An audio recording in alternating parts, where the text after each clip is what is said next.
everybody, I'm Cass, and that right there is Odie. Hi. And I have in my hands my March TBR. We have 5 books here, and jump-starting, getting right back into reading for YouTube. For some reason, that has been extremely difficult for me. I don't know why, so I'm going to hand the books over to her. Oh, they're heavy. First book we have is from Alex Finley. This is the second book that I've read from this author. The first was The Night Shift. Really good book. So this is called Every Last Fear. And this is basically about a guy who finds out that his parents and younger siblings were killed in some sort of gas leak in Mexico. However, because the State Department is investigating it, it's leading him to suspect that it was more than a gas leak.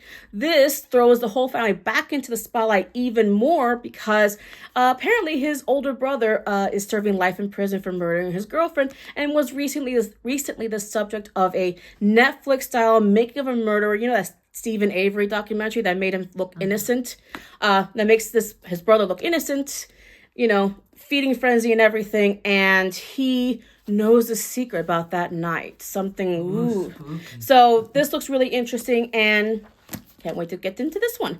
Next, we have The Wrong Sister by Claire Douglas.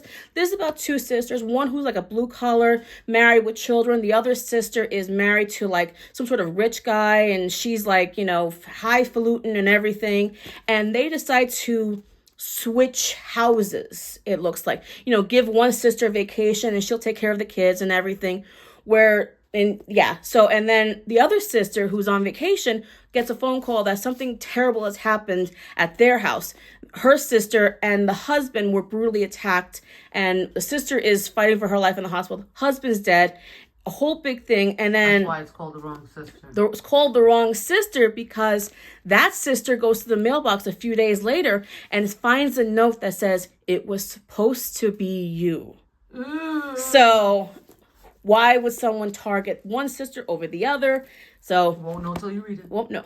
Next, we have episode 13 by Craig DeLuey. And this is basically about a ghost hunting TV show. Husband and wife, kind of feels like Ghost Adventures. You know, that show on Sci-Fi that used to be really good in the beginning and now it's just really fluffles.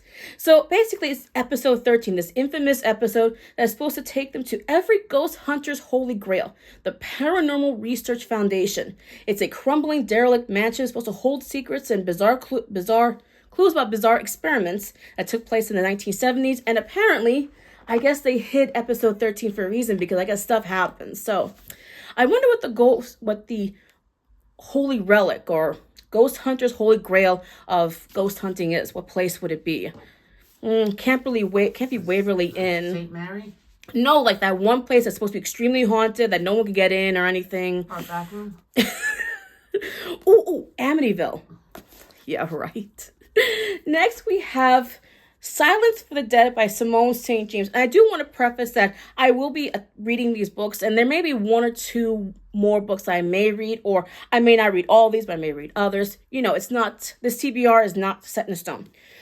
Silence for the Dead by Simone St. James, and we are in 1919. We have a woman who has falsified her background to obtain a nursing position at Porter's house, which is a remote, once magnificent estate turned hospital for soldiers left shell-shocked by the horrors of the Great War. Now, the Great War is World War I, so up until World War II, it was the Great War. And apparently this place has eerie noises, strange breaths.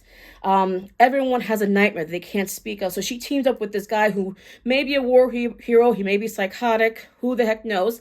And some sort of mystery that could destroy them both. So again, it's always a mystery. I'm really going into like horror stuff. Didn't I give you this book like 3 years ago? No, last year. Oh, okay. And the last book, because I want to do some nonfiction, is called No More Tears by Gardner Harris.